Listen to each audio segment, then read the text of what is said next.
Friends, as you know that we are solving exercise 2.2 linear equation in one variable. In this exercise, we will see word problem of linear equation. To solve the word problem of linear equation, first we read the statement very carefully and assume the variable whatever asked in the question. Question में जो भी आपसे पूछा जाएगा उसे आपको variable assume करना होगा. वेरिएबल अल्फ़ाबेट में से कोई भी आप ले सकते हैं, जैसे x y z et cetera. You can see in this question 3 consecutive integers. You can see यहाँ पे उसने हमसे 3 कंजिक्यूटिव इंटीजर्स के बारे में पूछा है. कंजिक्यूटिव इंटीजर्स क्या होते हैं? कंजुगेटिव इंटीजर्स जो कंटिन्यू इंटीजर्स आते हैं, फॉर एग्जांपल जैसे 1, 2, 3, ये जितने भी इंटीजर्स हैं इन सब में 1 का गैप होता है. So if you take the one integer x here, then the second will be x plus 1 because यहाँ पे 1 का गैप हो जाएगा, and the third will be x plus 2 क्योंकि सेकंड इंटीजर और थर्ड इंटीजर के बीच में 1 का गैप हो जाएगा. So we can assume here let 3 consecutive integers are x. It will be the first integer and the second will be x plus 1 क्योंकि second और first के बीच में 1 का गैप हो जाएगा, and the third will be x plus 2 because as you know that integers जो होते हैं उनमें 1 का गैप होता है. जैसे 1 है और 2 है, 1 और 2 के बीच में 1 का गैप होता है. 2 और 3 के बीच में 1 का गैप होता है. 3 और 4 के बीच में 1 का गैप होता है. So similarly the first integer will be x and the second will be x plus 1 and the third will be x plus 2. इन सभी में जो है वो 1 का गैप है. Okay, now according question they are taken in order, increasing order and multiplied by 2, 3 and 4.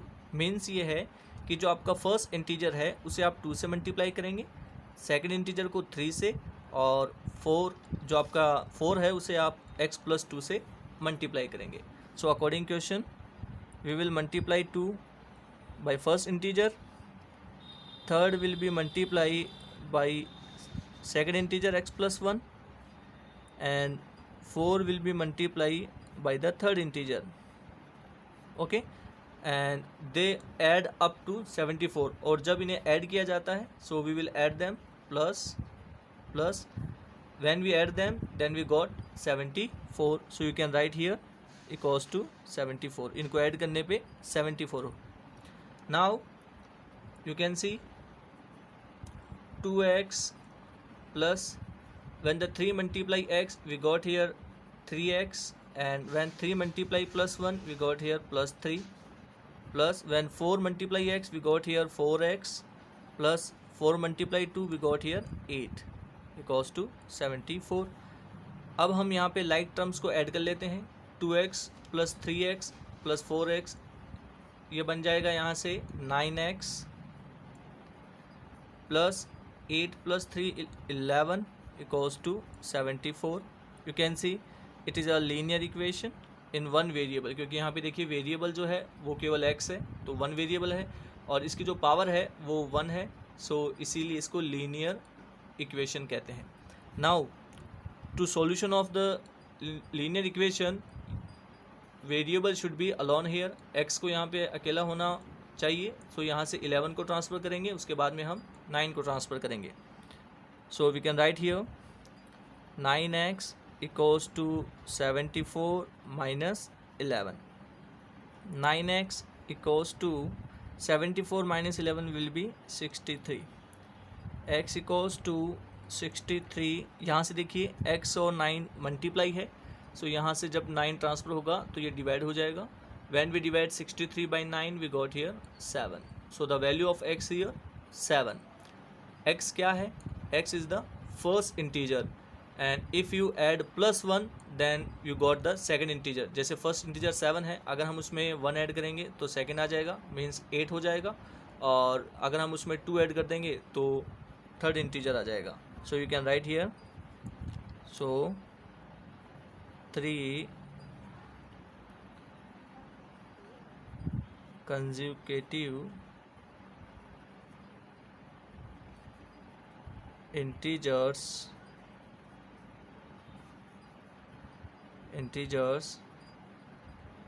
are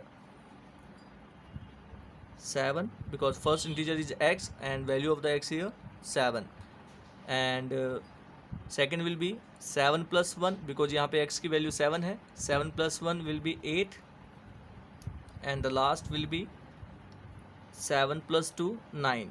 You can see 7, 8 और 9 के बीच में 1 का गैप है, that means they are consecutive integers, क्योंकि consecutives में 1 का गैप होता है। आई होप आपको ये समझ में आ गया होगा।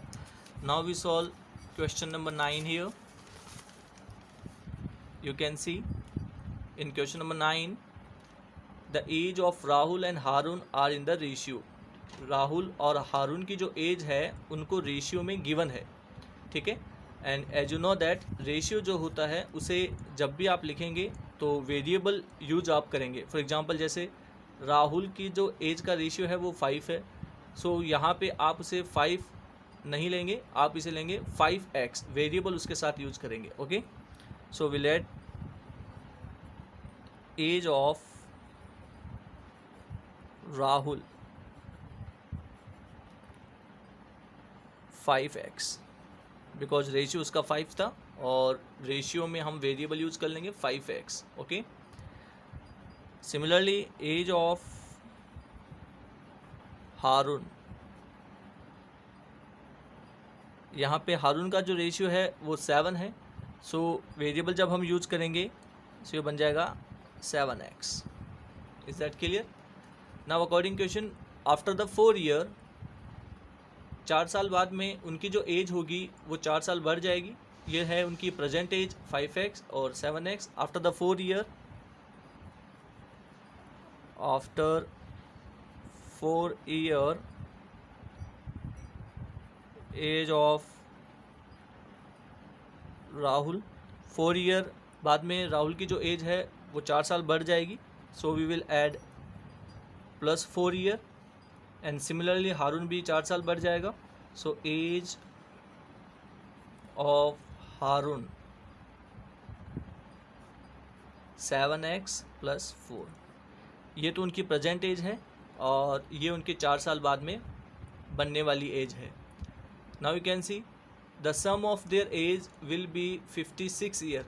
4 साल बाद में जो उनकी एज होगी उनका एडिशन 56 होगा। So according question, sum of their age equals to 56। तो हम उनकी जो 4 साल बाद में जो एज है उन्हें हम ऐड कर लेंगे 5x + 4, ये राहुल की एज है, plus 7x + 4 equals to 56। Now यहाँ पे सिमिलर टर्म हमें ऐड कर लेंगे, जैसे 5x और 7x है वो बनेगा 12x and 4 + 4 will become 8 equals to 56। You can see it is a linear equation because यहाँ पे वेरिएबल x है और इसकी पावर 1 है और इसीलिए इसे को लीनियर इक्वेशन इन 1 वेरिएबल हम बोलेंगे। Now to got the solution here, first we transfer 8 and after then 12, so 12x equals to 56 minus 8. 12x equals to 56 minus 8 will become 48. So x value will be 48 upon 12 because यहाँ पे 12 जो है वो multiply में है, सो यहाँ से divide हो जाएगा, then we got here 4. Okay, now you can see value of x here 4. Now the present age of Rahul 5x, x value कितना है 4 है, so we write here 5 × 4. Now age of Rahul 5 into 4 equals to 20 year, because उसकी जो present as है वो 5x है, सो 5x value 4 है, सो 5 into 4. Now age of हारून की जो प्रेजेंट एज है वो 7x है, सो 7 into 4, क्योंकि x की वैल्यू जो है वो 4 है, 28 year. Is that clear? So I hope आपको ये दोनों क्वेश्चन समझ में आ गए होंगे. Now we solve question number 3. You can see, question number 10 here. The number of boys and girls in a class are in the ratio 7:5. Class में जो बॉयज़ और गर्ल्स का जो रेशियो है वो 7:5 है. और मैंने आपको कहा था जब भी रेशियो हो तो वहाँ पर आप वेरिएबल यूज़ करेंगे.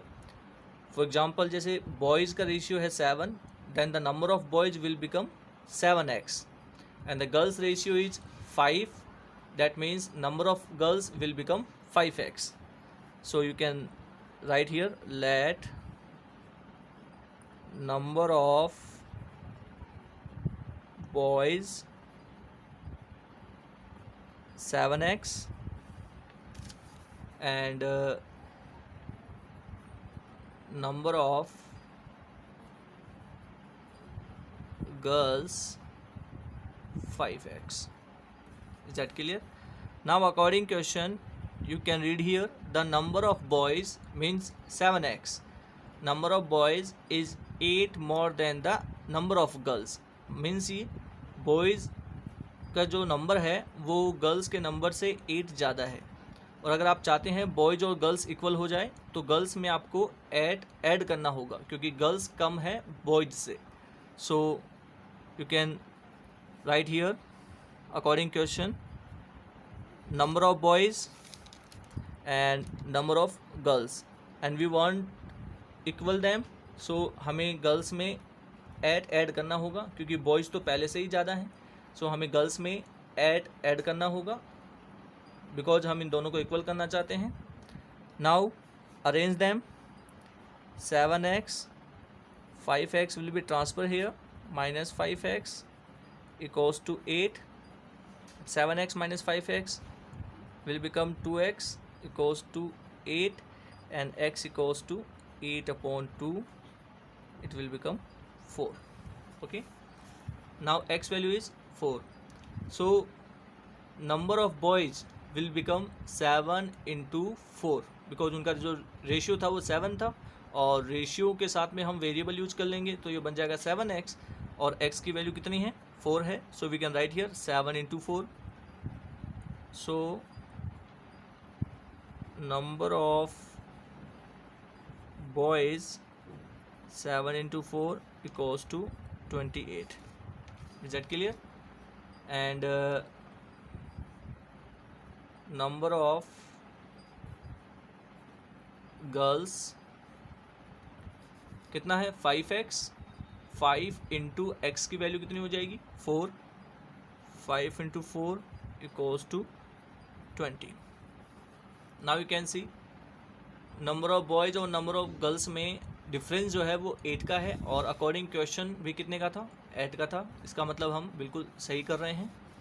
Now what is the total class strength?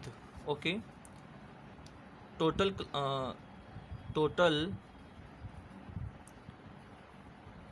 Class strength, total class strength जो होगी वो बॉयज़ प्लस गर्ल्स. बॉयज़ हैं 28 and number of the girls here 20, so total will become 48. It is the strength of the class, means in the class there will be 48 students, in which 28 will become boys and 20 is girls here. Okay, I hope आपको ये तीनों question समझ में आ गए होंगे. आज इनसे जुड़ा हुआ आपको असाइनमेंट मिल जाएगा.